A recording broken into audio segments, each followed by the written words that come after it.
Todo empezó con una mordida en el cuello.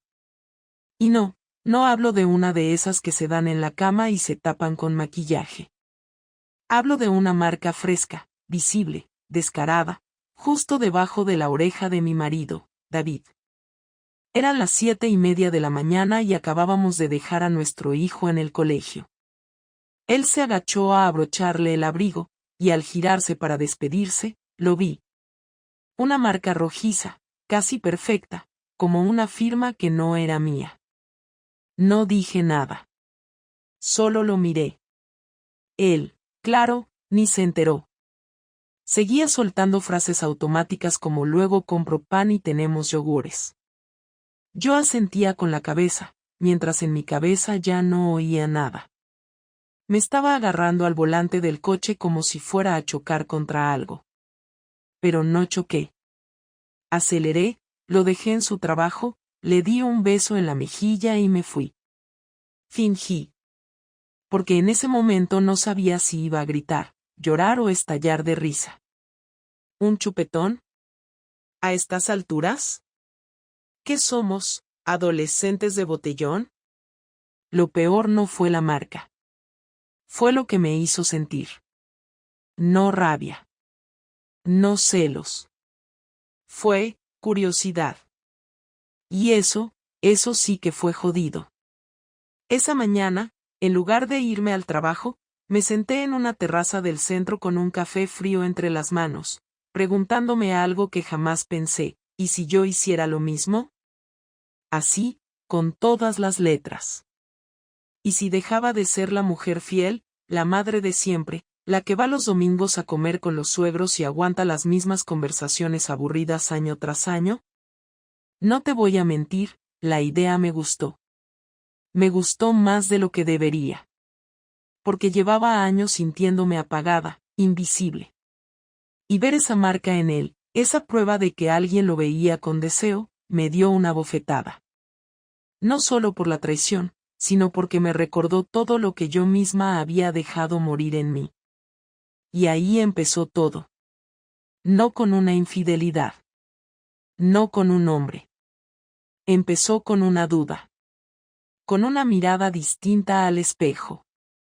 Con la pregunta que me hice al salir de aquella cafetería, ¿y si también quiero sentirme viva otra vez? Porque ese mismo día, por la tarde, en la puerta del colegio, me crucé con Marcos. Y por primera vez, le devolví la sonrisa. Lo más extraño de todo fue que después de aquel día no pasó nada. Ni discusión, ni explicaciones, ni preguntas. Yo no le dije nada a David sobre la marca en su cuello, y él, como si llevara años ensayando su papel, siguió comportándose igual. Volvía a casa a la misma hora, cenaba sin interés, se quejaba del tráfico, ponía Netflix sin preguntar si yo quería ver algo y se quedaba dormido en el sofá. Y yo, que antes me molestaba por esa indiferencia, ahora solo lo observaba con otra mirada, como si intentara entender de qué forma exacta me había dejado de querer, o peor, en qué momento yo misma empecé a dejar de quererlo a él. No hice nada de inmediato. Pasaron días. Semanas. Pero la imagen del chupetón seguía apareciendo en mi cabeza cuando menos lo esperaba. En el supermercado, en el ascensor, mientras tendía la ropa. No por el dolor, sino por lo que significaba. Era una prueba. Y también era una puerta. Una posibilidad que no sabía si me atrevía a cruzar o no. La decisión llegó por acumulación, no por impulso. Fue como ir llenando un vaso gota a gota. Y el último empujón fue Marcos. Nos cruzábamos seguido a la salida del cole, pero fue una tarde en particular cuando todo cambió. Llovía, y como siempre, la entrada del colegio era un caos de paraguas, mochilas y padres histéricos. Él estaba solo, empapado, sin paraguas, intentando tapar con su chaqueta a su hijo. Yo le ofrecí meterse bajo el mío sin pensar. Fue automático. Como si fuera una cortesía básica. Pero él lo entendió, y yo también, como algo más. Caminamos juntos hasta la esquina, sin hablar mucho, solo riéndonos del desastre de los charcos y del barro. Cuando llegamos a su coche, me dijo, ¿quieres que te acerque? Y dije que sí. Lo siguiente fue un café. Luego otro. Después fueron las conversaciones por WhatsApp, que empezaron siendo sobre los niños, pero terminaron siendo sobre todo menos eso. Nunca hablamos de nuestras parejas. Era como si ambos entendiéramos que esa parte no hacía falta nombrarla. Y cuando finalmente me besó, fue en silencio, sin preguntas, sin declaraciones. Me besó con la naturalidad de alguien que sabe exactamente lo que está haciendo, y yo le devolví el beso con la misma claridad. No fue sexo la primera vez. Fue solo un beso. Pero cambió todo. Yo volví a casa distinta. No contenta, no eufórica, solo consciente.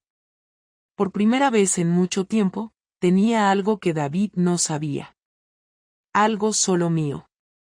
Durante un tiempo pensé que podía sostenerlo así, en secreto, con cuidado. Me esforzaba por actuar igual, por no dejar rastros, por mantener las rutinas. Pero entonces pasó algo que no estaba en mis planes. David lo supo. Y no lo supo porque yo cometiera un error o porque viera un mensaje. Fue otra cosa, más simple y al mismo tiempo más brutal. Lo supo porque me empezó a mirar como antes.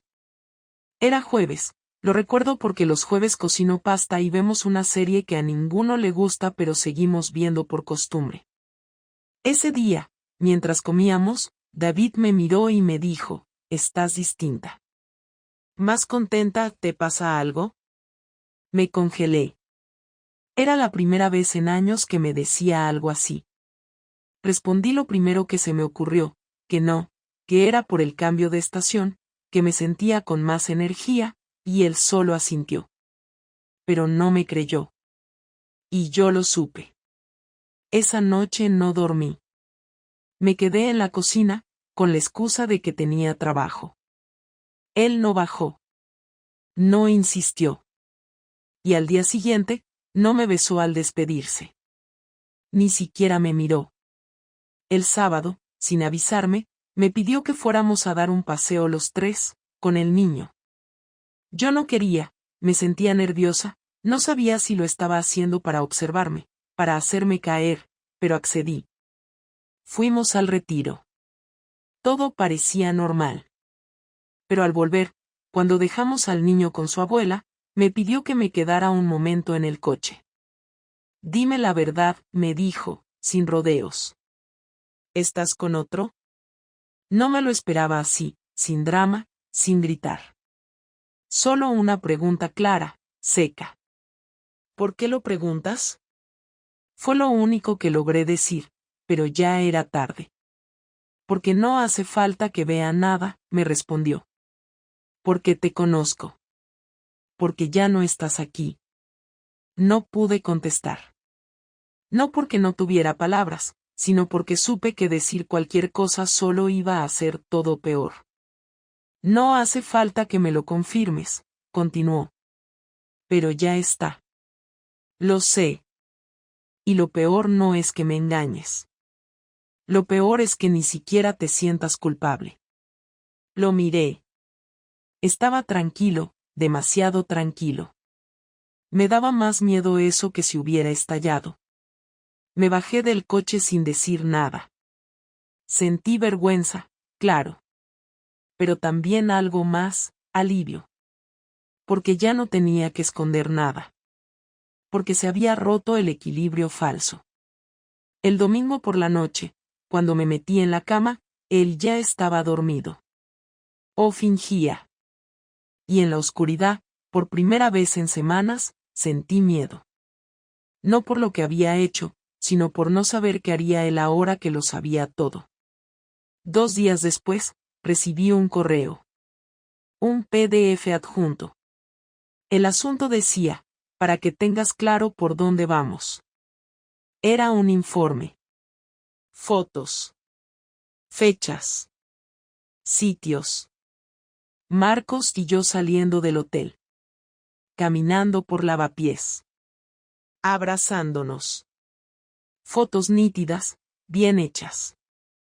Trabajo profesional. El remitente era un despacho de abogados. Abogados de divorcio. Y entonces lo entendí, David no solo lo sabía. Lo había confirmado. Había contratado a alguien para seguirme. Para documentarlo todo. Y ahora tenía pruebas suficientes para hundirme. Me temblaban las manos. No de rabia. De impotencia. Porque en ese momento supe que no solo me había descubierto. Me había ganado la partida. Cuando David me mandó aquel correo, supe que ya no había forma de revertir nada. No era un impulso de rabia, no era una discusión que se pudiese arreglar con disculpas o explicaciones, era un paso calculado, medido, y eso fue lo que más me asustó. Abrí el archivo varias veces, intentando asimilar cada detalle, reconociendo los lugares, la ropa que llevaba, incluso el gesto con el que me sujetaba el pelo en una de las fotos. Era extraño verme desde fuera, como si estuviera viendo a otra persona que hacía las cosas sin pensar en consecuencias. Me quedé mirando la pantalla mucho tiempo sin saber si escribirle, llamarle o directamente irme de casa, pero no hice nada. Me quedé quieta, esperando el momento en el que él decidiera hablar. Pasó todo el día sin que dijera una palabra. Por la noche, cuando se sentó a cenar, me miró de frente y solo dijo que el niño ya estaba dormido. No levanté la vista del plato, ni siquiera podía tragar. No hubo gritos ni insultos, solo silencio, un silencio que me resultó más doloroso que cualquier reproche. Después de un rato, se levantó, dejó los platos en el fregadero y me dijo que al día siguiente necesitábamos hablar sin interrupciones. Era una frase que no admitía réplica. La mañana siguiente fue larga. No fui al trabajo. Estuve dando vueltas por la casa, sin saber qué hacer con las manos. Cada vez que escuchaba un coche en la calle, me temblaba el cuerpo pensando que ya llegaba. Cuando por fin entró, cerró la puerta con calma, se quitó la chaqueta y dejó las llaves sobre la mesa. No dijo nada durante un rato. Se limitó a servirse un café y sentarse frente a mí. Tenía esa expresión de frialdad que solo he visto en él cuando tomaba decisiones en el trabajo, cuando algo ya estaba resuelto en su cabeza y lo demás era solo un trámite. No voy a perder el tiempo con excusas, dijo al fin.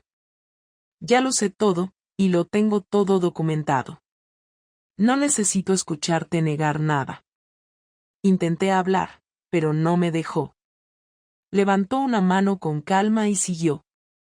Lo único que quiero saber es si piensas seguir viéndolo. Esa pregunta me dejó paralizada. No me la esperaba así, tan directa. No me gritaba, no me insultaba, solo quería una respuesta concreta. Pero no tenía ninguna preparada. No, dije, y fue lo primero que salió, sin pensar si era verdad o no. ¿Y si no te hubiera descubierto? Me preguntó sin levantar la voz. No supe qué contestar. Me limité a mirar el suelo. Él lo tomó como una respuesta. Perfecto, dijo, levantándose. Entonces esto termina aquí. Me quedé quieta, sin entender si hablaba de la relación con Marcos o de nuestro matrimonio. Cuando lo vi dirigirse al despacho, lo seguí. Estaba sacando papeles, carpetas, sobres, y de pronto me mostró otro documento, esta vez impreso, con mi nombre y el suyo arriba, una demanda de divorcio. No te voy a dejar en la calle, no te preocupes, me dijo, con una voz tan serena que me daba miedo. Ya hablé con el abogado. Lo haremos rápido y sin dramas, pero quiero dejar claro que no voy a permitir que me tomes por idiota ni un minuto más. No dije nada. Él siguió hablando, esta vez más despacio, como si estuviera repasando una lista mental. El niño se queda conmigo las próximas semanas, hasta que tengamos las medidas acordadas. No quiero que lo metas en esto. No quiero que le digas nada todavía. Cuando llegue el momento, Hablaremos los dos con él. Le pedí que esperara, que me escuchara al menos una vez. Necesitaba explicarme, aunque ya supiera que no iba a cambiar nada. David, no fue algo planeado. No me levanté un día pensando en hacerte daño. Simplemente pasó, y no supe cómo frenarlo. Me sentía. No me interesa cómo te sentías, me interrumpió. No estoy pidiendo una versión amable de tu traición. Sé exactamente lo que hiciste, cuándo, dónde y con quién. Y lo peor no es eso. Lo peor es que, mientras yo intentaba mantener nuestra vida en pie, tú estabas construyendo otra. Se me hizo un nudo en la garganta. No por lo que decía, sino porque todo lo que decía era cierto. No tenía argumentos. No podía justificar nada sin sonar ridícula. ¿De verdad crees que esto me hacía feliz? Le pregunté al fin. No buscaba nada, solo sentía que ya no existía para ti, que daba igual si estaba o no. Él rió sin humor. Claro, la culpa es mía, dijo. Lo típico. No te prestaba atención y eso justifica que te acuestes con otro. Ya lo he oído todo antes, Laura. No eres la primera que dice eso ni vas a ser la última. No te estoy echando la culpa, respondí casi sin voz. Solo intento que entiendas que fue un error, que se me fue de las manos. Un error es olvidar un cumpleaños, no pasar noches en hoteles, contestó, levantándose. No me hagas perder más tiempo. Intenté acercarme, ponerle una mano en el brazo, pero se apartó como si lo hubiera tocado con fuego. Me dijo que necesitaba espacio y que, por mi bien, esa misma noche me fuera a casa de mi hermana o a cualquier otro sitio.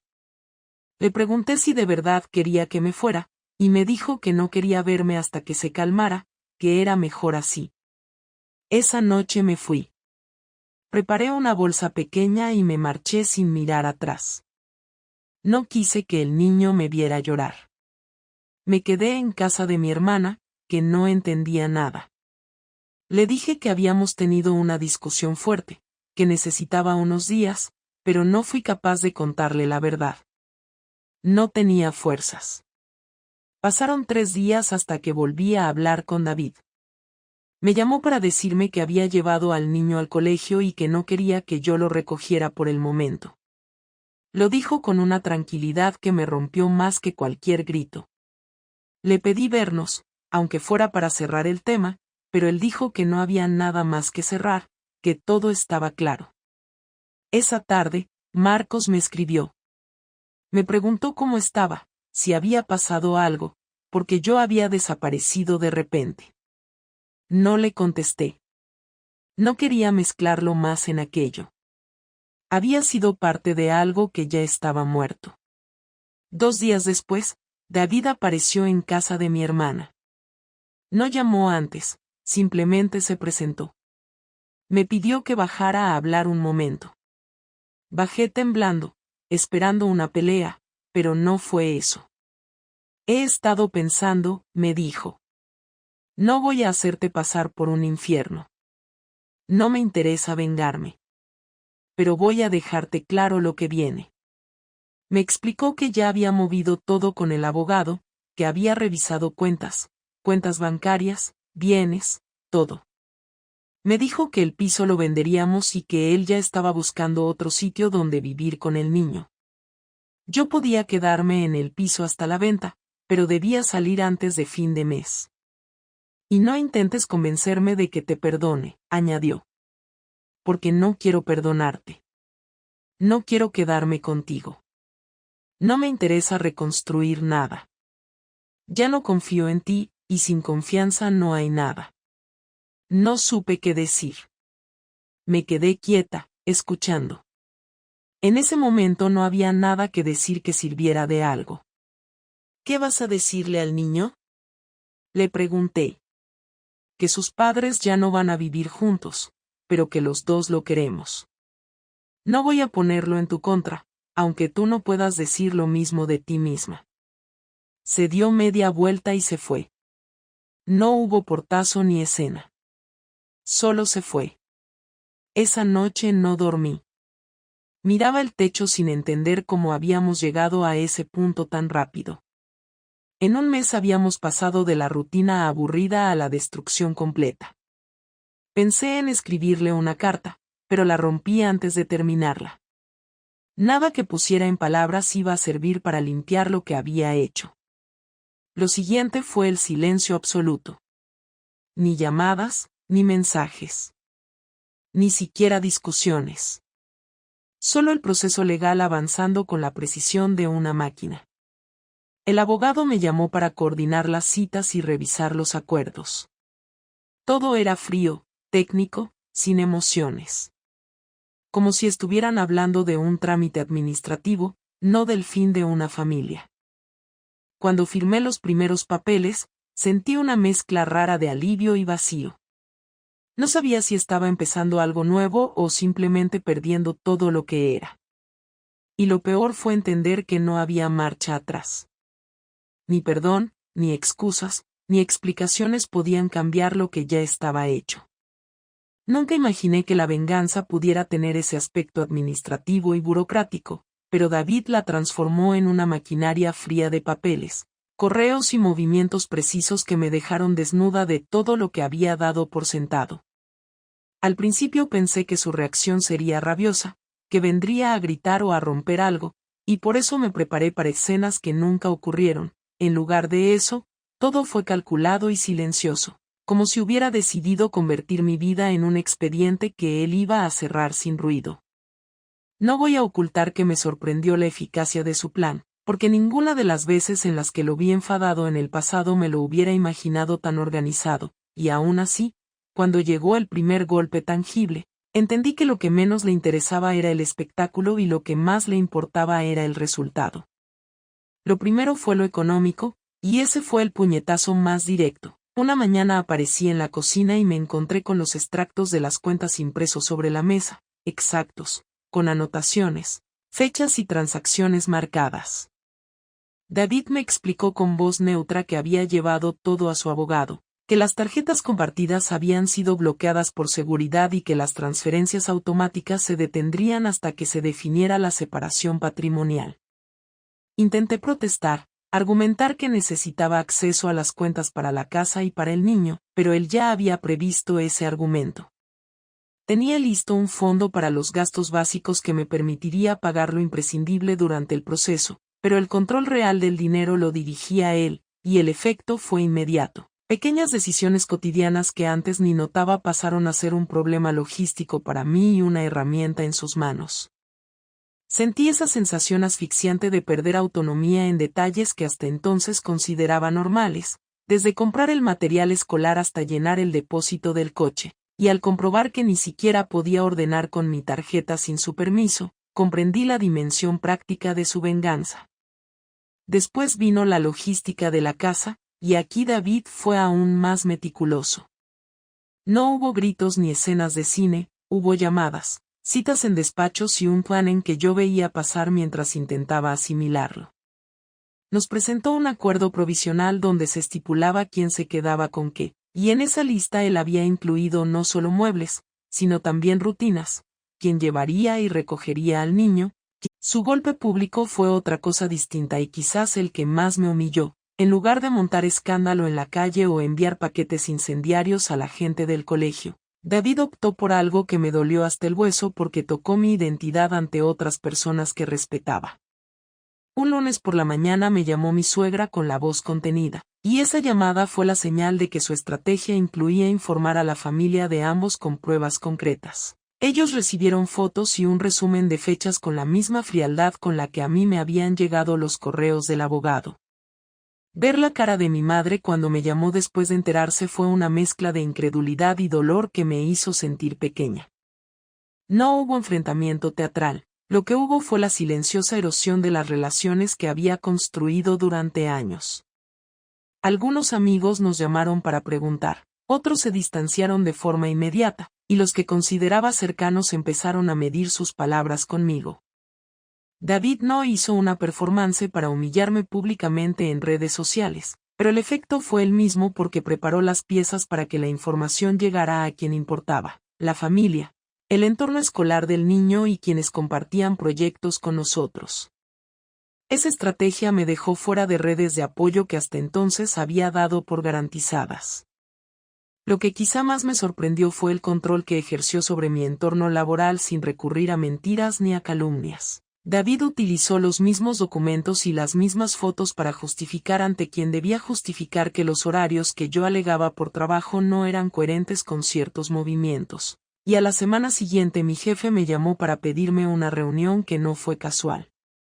Me senté enfrente de un superior que no sabía nada más que lo que le habían contado con pruebas, sin dramatismos. Se me comunicó que por el bien del despacho y para evitar problemas con clientes, era mejor que trabajara a media jornada temporalmente hasta resolver la situación personal. No hubo despido fulminante, pero sí una merma clara de mi vida profesional y una sensación de que David había sabido dónde golpear para que el daño fuera efectivo sin que él pareciera el agresor. El golpe no fue solo emocional, fue tangible en mi cuenta bancaria, en mis rutinas del hogar y en mi capacidad de mantener mi puesto tal y como lo había tenido. Hubo un momento concreto que me dejó sin habla, donde la venganza dejó de ser documentos y pasó a ser un choque directo con mi nueva realidad. Una mañana, cuando llegué a casa de mi hermana para recoger a mi hijo después del cole, me encontré con la cerradura cambiada y una nota en el buzón que decía que las llaves estaban en manos del abogado hasta que acordáramos la distribución del mobiliario. No voy a negar que sentí una mezcla de impotencia y vergüenza al quedarme fuera de la casa en la que había vivido años. Pero lo que me aterrorizó fue ver a mi hijo buscar en la mochila y preguntarme con una normalidad que me rompió el corazón si esa noche cenaríamos juntos. David había previsto que yo pudiera reaccionar de forma violenta o intentar forzar puertas, y en su lugar decidió hacerlo legalmente, con la autoridad que le daba presentar primero documentos y acuerdos. No hubo violencia física, no hubo amenazas explícitas. Pero la sensación de estar expulsada de mi hogar fue un castigo que pesó más que cualquiera de las palabras que pudiera haber dicho.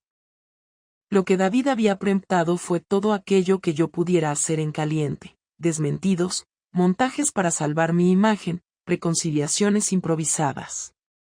Tenía cada paso pensado, desde la presentación de pruebas hasta la gestión del dinero y la logística del niño, y lo había ejecutado con la calma de quien ha decidido cortar una situación en seco. La humillación no fue un espectáculo público estridente, fue la suma de pequeños golpes administrativos que me dejaron sin red, sin recursos y sin la posibilidad inmediata de recomponer la vida que hasta entonces habíamos compartido. Sentí que mi mundo se reducía a papeles y accesos que él controlaba, y en ese control estaba la esencia de su venganza: no buscar mi castigo social más allá de lo necesario, sino despojarme de la seguridad con la que yo había actuado, y hacerlo de una forma que me obligara a negociar lo que había roto. Cuando por fin pude hablar con él cara a cara, después de semanas en las que la mayor parte de nuestras conversaciones fueron a través de abogados y mensajes neutros, recuerdo que me miró sin odio, con una mezcla de agotamiento y satisfacción fría que me heló. No quería que lo perdonara. No quería que me suplicara. Quería que yo viera las consecuencias de mis actos en la práctica, deseo que se cumplió a la perfección. Mientras me contaba los pasos que había dado, yo entendí que lo que me quedaba no era una venganza espectacular sino la reconstrucción de mi vida desde cero, y esa perspectiva fue, curiosamente, el inicio real de la cuenta atrás de lo que vendría después. Pasaron casi 3 semanas desde la última vez que habíamos intercambiado más de 3 frases seguidas sin abogados de por medio. Durante ese tiempo, cada palabra nuestra era formal, práctica, seca. Se hablaba del niño, de recogerlo, de llevarle ropa, de firmar algo, pero nada más. No había ni rastro de esa tensión que a veces se cuela entre personas que todavía tienen algo que pelear, porque ya no había nada que discutir. Lo único que quedaba era el silencio denso de los que están esperando que todo se acabe sin tener que decir una última palabra, aunque en el fondo ambos sepamos que esa palabra va a llegar tarde o temprano. No sé si fue él o yo la que finalmente rompió ese equilibrio. Lo que sí sé es que, un martes por la tarde, recibí un mensaje suyo que solo decía: Pásate mañana por casa a las 7, necesito hablar contigo sin intermediarios. No llevaré al niño. No es sobre él. Fui sin saber qué esperar. Tenía la voz seca desde la mañana, las manos frías y esa presión en el pecho que aparece cuando sabes que algo importante se va a decir, pero no sabes si será lo que necesitas o lo que temes. Llamé al timbre y él abrió sin decir palabra, se hizo a un lado y me dejó pasar. El salón estaba igual que siempre, pero al mismo tiempo todo se sentía distinto, como si la distribución de los muebles ya no me reconociera. Nos sentamos frente a frente. No ofreció café, ni agua, ni ningún tipo de cordialidad. Esperó unos segundos y entonces empezó a hablar. No voy a hacer esto más largo de lo necesario, dijo con esa voz suya que se vuelve más firme cuando no quiere que lo interrumpan. No quiero seguir en esta situación donde estamos congelados sin cerrar nada. No quiero hacer como que esto se puede reparar. No dije nada. Solo asentí, esperando que continuara. Durante estas semanas pensé en muchas cosas.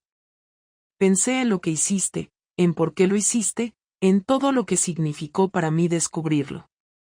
Pero sobre todo pensé en cómo quiero vivir de aquí en adelante. Lo miraba fijamente, sin pestañear, conteniendo el impulso de pedirle perdón otra vez, porque ya sabía que no servía de nada.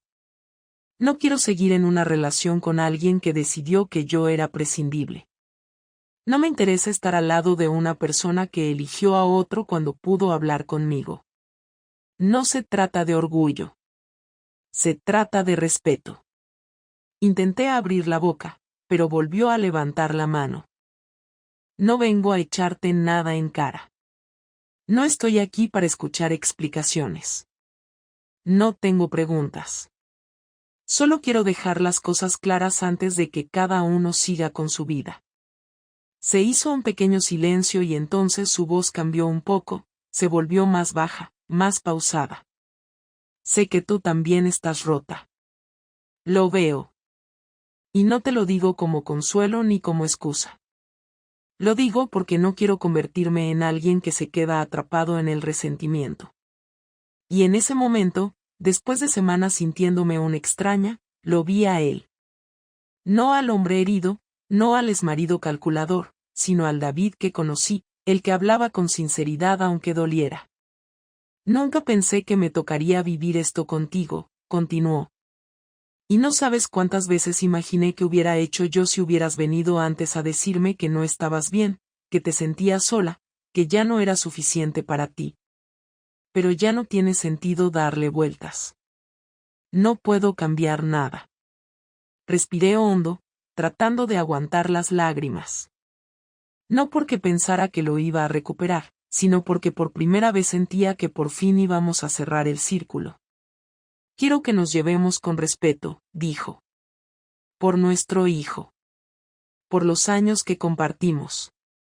Porque aunque me hayas destrozado, no quiero hacer de esto una guerra. Levanté la cabeza y hablé por primera vez desde que entré. Sé que no puedo pedirte que me perdones. No espero eso.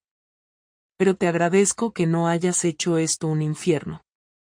No me lo merezco, lo sé, y aún así has sido más justo de lo que yo hubiera sido en tu lugar. David asintió con una leve mueca que parecía más resignación que otra cosa.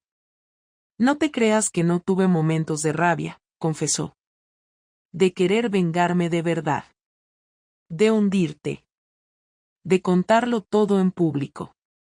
De escribirle al otro tipo y reventarle la vida también. Se detuvo y me miró fijo. Pero luego pensé que ya estaba todo hecho. Que ya habías elegido. Y que yo solo tenía que elegir qué tipo de persona quería ser ahora.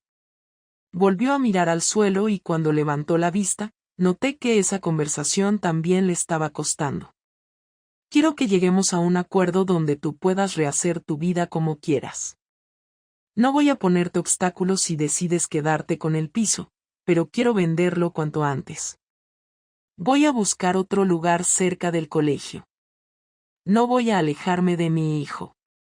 Lo sé, respondí. y no voy a impedirte nada. Haré lo que sea más justo para todos. No me interesa quedarme con todo. Solo quiero que lo cerremos bien. En un mes podemos tenerlo todo firmado. Mientras tanto, puedes venir a ver al niño, podemos hacer turnos, pero necesito que no entres en esta casa sin avisar.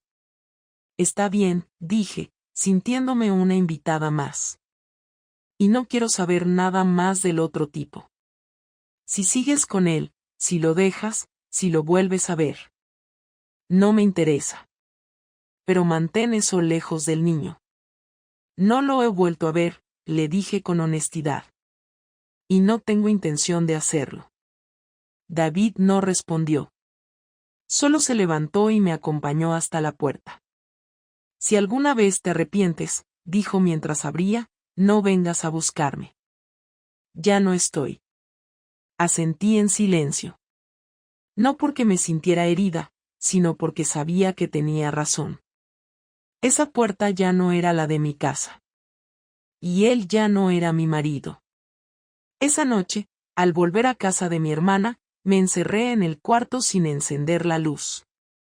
Me senté en la cama y estuve ahí más de 1 hora sin moverme, solo mirando la pared, pensando en cada palabra que se había dicho, en cada silencio que habíamos guardado durante años, en todo lo que no dijimos a tiempo. No había rabia. No había alivio. Solo una tristeza inmensa y limpia, la de entender que a veces, por mucho que quieras remendar algo, simplemente ya no se puede. Y ahí, en esa oscuridad callada, fue cuando acepté que mi matrimonio había terminado. No por una decisión judicial, no por una firma, sino por esa última conversación donde nos dijimos todo sin necesidad de reprocharnos más. Donde por fin dejamos de hablarnos como enemigos y lo hicimos como dos personas que, aunque no se reconocen ya como pareja, todavía se respetan lo suficiente como para despedirse sin gritar. Al día siguiente, llamé al abogado y le pedí que agilizara todo. Le dije que quería cerrar cuanto antes, que no tenía sentido seguir estirando algo que ya estaba resuelto. Me dijo que no había problema, que con la colaboración de ambos podía quedar listo en menos de 1 mes. Le dije que adelante. Y colgué. No había nada más que decir. La mañana en que firmamos el divorcio no fue muy distinta a cualquier otra. Me levanté temprano, preparé un café, intenté no pensar demasiado en nada concreto. Me vestí con ropa discreta, ni demasiado formal ni demasiado informal, algo neutro que no diera pie a preguntas si alguien me veía en la calle. Fui caminando hasta la notaría, aunque podría haber tomado el metro. No era una decisión simbólica, simplemente no quería estar en un vagón lleno de gente mirando al suelo. Llegué 10 minutos antes, David ya estaba ahí. No me saludó con besos ni sonrisas, solo me preguntó si había traído el DNI y los papeles firmados. Le dije que sí. Entramos. Nos sentamos frente al notario, un hombre seco que hablaba con rapidez, señalando cada hoja, pidiendo firmas como quien dirige una orquesta silenciosa. Cuando terminé de estampar la última rúbrica, me quedé mirando el papel unos segundos de más. No por emoción. Solo por asegurarme de que todo eso era real. Salimos del edificio y por un instante pensamos en despedirnos con un apretón de manos, pero ninguno se movió. Él me dijo que hablaría con el abogado para coordinar los detalles del traspaso del piso. Le dije que estaba bien. Me preguntó si necesitaba algo más de su parte. Le dije que no. Nos quedamos parados en la acera unos segundos, sin saber si decir algo más, pero no hacía falta. Ya nos lo habíamos dicho todo. Caminó en dirección a su coche, yo en dirección contraria. No volví la vista atrás. Durante los primeros días, lo que más me sorprendió fue que no sentía rabia. No había reproches, no había autocompasión. Solo un cansancio profundo que me acompañaba a todas partes. Mi hermana me ofreció quedarme en su casa un tiempo más, pero empecé a buscar piso en cuanto supe que la venta del antiguo hogar avanzaba. Encontré un estudio pequeño en Vallecas, sin lujos, con lo justo para vivir. Firmé el contrato sin pensarlo demasiado. Necesitaba espacio propio, algo que fuera completamente mío, aunque tuviera que adaptarme a una nevera pequeña y una cocina con un solo fogón. Los primeros días en ese piso fueron extraños. No por estar sola, eso ya lo había vivido, sino por el silencio. Un silencio distinto al de los últimos años con David. Este no era tenso ni incómodo. Era simplemente silencio.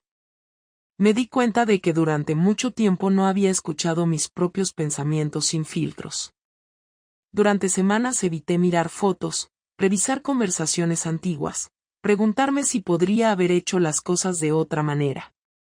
No porque no me importara, sino porque ya no servía de nada. El arrepentimiento, cuando ya es inútil, es un lujo que uno no se puede permitir por mucho que lo desee. Hugo, nuestro hijo, se adaptó a la nueva rutina mejor de lo que esperábamos. Hacíamos los intercambios de forma ordenada, sin conflictos, sin usarlo como escudo ni como puente. David cumplía con lo suyo, yo con lo mío. Habíamos acordado no usarlo como mensajero, y lo cumplimos. Me dolía ver que había normalizado la separación tan rápido, pero también me aliviaba que no sufriera más de lo necesario. Nunca preguntó detalles. Solo quería saber qué días estaría con uno y qué días con el otro. Y yo me limité a respetar su ritmo, sin forzarlo, sin meterle ideas. Un día, después de dejarlo en casa de David, me senté en un banco del parque y me quedé mirando a la gente pasar. Había padres con hijos, parejas discutiendo, gente sola paseando con cascos puestos. Y ahí me di cuenta de que no sentía odio ni por Marcos, ni por David, ni siquiera por mí. Me había quedado sin emociones fuertes. Y aunque eso pueda sonar vacío, era un alivio. Porque las emociones intensas me habían hecho actuar sin pensar. Ahora todo lo que quería era entender. Durante esos meses me encontré con personas que me daban consejos, otros que evitaban hablarme. Las amistades compartidas con David desaparecieron casi todas.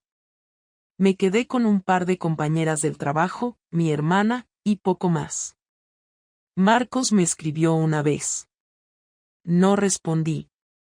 No porque tuviera miedo, sino porque ya no tenía sentido reabrir algo que no era más que un reflejo de mis carencias de aquel momento. Ni siquiera me molesté en borrar sus mensajes. Simplemente los dejé ahí, como algo que ya no formaba parte de nada.